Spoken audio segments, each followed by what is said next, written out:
guys, andito na po tayo sa Smith Street. Titingnan po natin kung ano pong makikita po natin dito ulit. Huwag po kayo magsawang manonood sa mga vlog ko guys, dahil mapupuno po kayo ng papanoorin ngayong araw na to.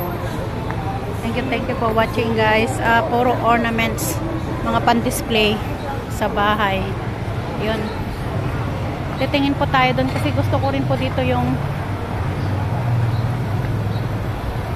bilang po yung egg tack. Masarap din dito po yung kopya nila. Kopya mani-mani popcorn. Traffic po ngayon gawa nung ang dami pong taong namimili. Yan, oh, ito po yung kopya. Ito. Yan. That's the best kopya.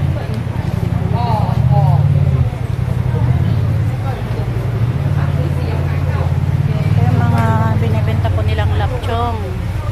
Yan.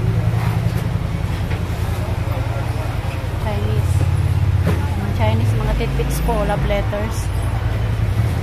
Ayan, iba't ibang klaseng tsaa, chrysanthemum tea, green tea, sunflower tea. Labasan na po yung mga herbal nila. Ito po yung pinakamurang shop na binibilhan namin ng lola ko noon. Ito, yung mga accessories sa bahay, sa lahat. Katulad po ng mga ganyan. Kahit po yung mga glasses na to, $3.90.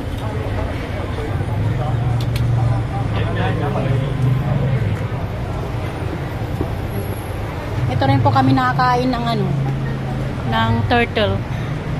Tsaka yung duck. Masarap po ng duck. Masarap din po ng nila dito, yung yan po yung stone pot fish. Masarap din po niyan. Nakakain na ako dito, tsaka dito. Ito po yung yung kanilang mga dessert. Yan, ito po yung bilihan ng wow, polo pao. Makabili din po tayo ng polo pao. Masarap po yan. Polo pao at saka ito po yung Hong Kong pastilles. Masarap po.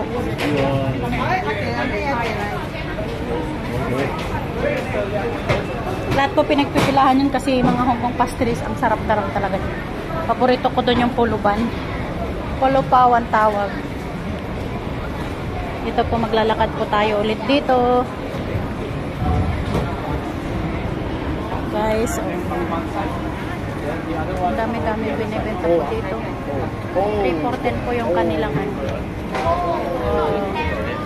ang pamelo po yung isang prutas po nila na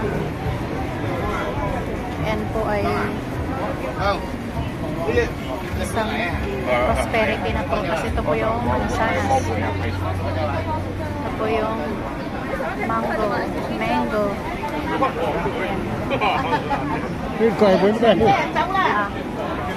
Ito po yung mga nila. Uy. Ang cute-cute niya po. Ano rin po to? Ang cute-cute naman nito. Parang sponge siya.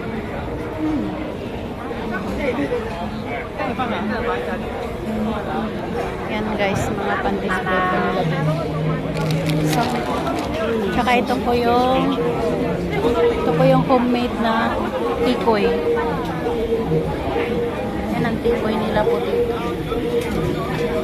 May mga candies. Ayan, ito po yung nila, oh. Nakikita nyo po yung mga lapchong nila.